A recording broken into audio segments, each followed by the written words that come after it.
এই প্রচণ্ড গরমে দুপুরের ভাতটা একটু তৃপ্তি সহকারে খাওয়ার জন্য দারুণ স্বাদের একটা মাছের রেসিপি শেয়ার করব।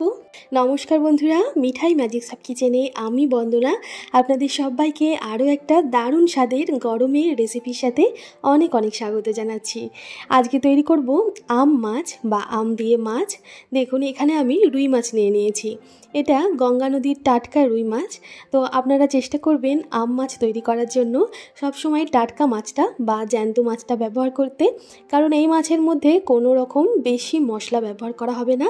যদি বরফের বা চালানি মাছ দিয়ে আমরা এই রেসিপিটা তৈরি করি তাহলে একটু মাছের গন্ধ আসতে পারে, আর নদীর টাটকা মাছ দিয়ে এই মাছটা রান্না করলে একদম কোনো গন্ধ আসবে না, খুব ভালো হবে রান্নাটা। আমি 4 পিস রুই মাছের রিং পিস নিয়ে নিয়েছি। আপনারা চাইলে কাতলা মাছ, বাটা মাছ কিংবা জ্যান্ত শোল মাছ দিয়েও এই রেসিপিটা একই পদ্ধতিতে রান্না করতে পারেন। যারা নতুন রান্না শিখছে তাদের উদ্দেশ্যে বলবো, মাছের জল যতক্ষণ না সাদা বেরোচ্ছে ধুতে ধুতে ততক্ষণ কিন্তু মাছ ধুয়ে যেতে হবে। জল পাল্টে পাল্টে ভালোভাবে মাছ ধুলে মাছের স্বাদ কিন্তু ভালো হয়। আমি 4 পিস মাছকে খুব ভালোভাবে ধুয়ে লবণ হলুদ মাখিয়ে রেখে দিলাম। লবণটা কিন্তু মাছে যখন মাখাবো একটু কমই মাখাবো। তারপর দেখুন যতক্ষণ মাছটা মাখানো থাকবে লবণ হলুদ, সেই সময়ে আম কেটে রেখেছি। কাঁচা আমি নিয়েছি, কিন্তু এত গরমের জন্য আমগুলো একটু হলদে ভাব ধরে গেছে। তো আমগুলো ভালোভাবে কেটে ধুয়ে আমি একটু লবণ জলে ভিজিয়ে রাখলাম। এতে আমের কষটাও বেরিয়ে যাবে, আমটা কালো হবে না। আর অবশ্যই আমটা খোসা ছাড়িয়ে তারপর কেটেছি। এদিকে দেখুন হলুদ সর্ষে নিয়েছি 2 থেকে 3 চামচ পরিমাণ। একটা চা ছাঁকনিতে সর্ষেটা নিয়ে ভালোভাবে ধুয়ে একটা ছোট্ট মিক্সিং বাটিতে বা মিক্সিং জারে আমি সর্ষেটা নিয়ে নিলাম। এর সাথে একটু লবণ আর পরিমাণ মতন লঙ্কা দিয়ে বেটে নেব। এই মিক্সিং জারগুলো কিন্তু মিক্সির সাথে আসে না, আলাদাভাবে কিনতে পাওয়া যায়। খুব কম মশলা এই মিক্সিং জারগুলোতে খুব ভালোভাবে বাটা যায়। আমি এটা আলাদাভাবে কিনেছি। এটার দাম 150 থেকে 200 টাকার মধ্যে নিয়েছিল।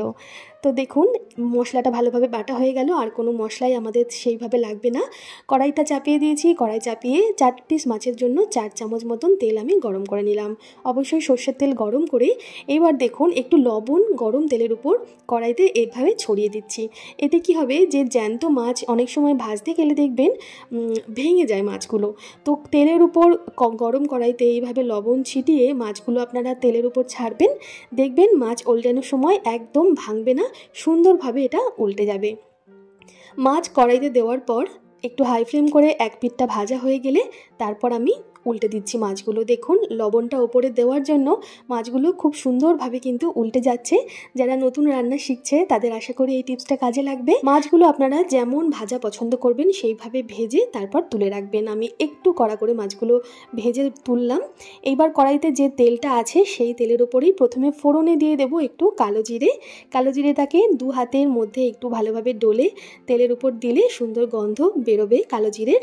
এইবার দেখুন কালো জিরেটা ওদিকে ভাজা হতে থাক, ততক্ষণ আমি পুরো মাছ রান্নায় যেটুকু হলুদ দরকার সেইটুকু হলুদ, মানে হাফ চামচ মতন হলুদ একটু জলে গুলে তেলের ওপর দিয়ে দিলাম। কষানো মশলার মধ্যে এই হলুদটাই আমাদের খুব ভালোভাবে তেলের সাথে কষিয়ে নিতে হবে। হলুদ কষানো হয়ে গেলে তেল ছাড়তে শুরু করলে দিয়ে দেবো আমি কেটে রাখা আমগুলো।